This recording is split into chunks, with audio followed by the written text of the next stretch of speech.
7 years of war began in this town. Daraa is the cradle of the Syrian revolution, the first place to rise up against the rule of President Assad. Last month, government troops regained control of the whole area. It's a hugely symbolic victory for the Syrian president. What began here as a pro-democracy protest became a civil war that has left more than 500,000 people dead and forced more than 12 million Syrians from their homes. It is a war which President Assad now seems certain to win, but he couldn't have done that without the Russian military. And our guides for this trip are the Russian military. Their aim in bringing foreign journalists here to convince us that Moscow has brought stability to Syria. We're taken into the hills.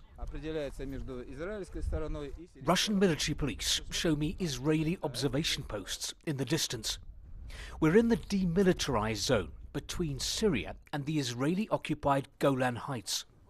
UN peacekeepers pulled out when Syria's civil war spilled over here. But the rebels have gone. Russia has set up patrols, it says, to maintain order. The Russian flag flying over our military police cars is a guarantee of peace and quiet on this land.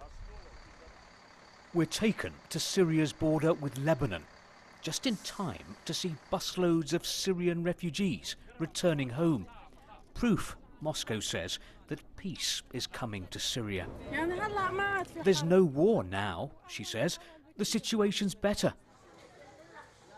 But there are many Syrian refugees in Lebanon who are not rushing back. Some fear reprisals, others simply have nowhere to go. Mohammed Kawaji left Syria 4 years ago when his house was destroyed. It's still not safe or secure there, Mohammed says. I have no house and I fear for my children.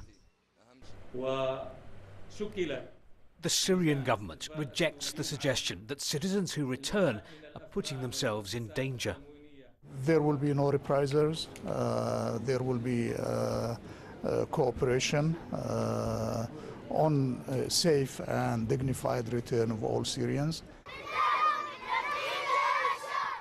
As we continue our tour, we're taken to see happy, smiling Syrians grateful to Russia. It's precisely the image Moscow wants us to see, of course. And yet in Syria, Russia does seem to understand that winning hearts and minds is just as important as winning the war. Steve Rosenberg, BBC News, Syria.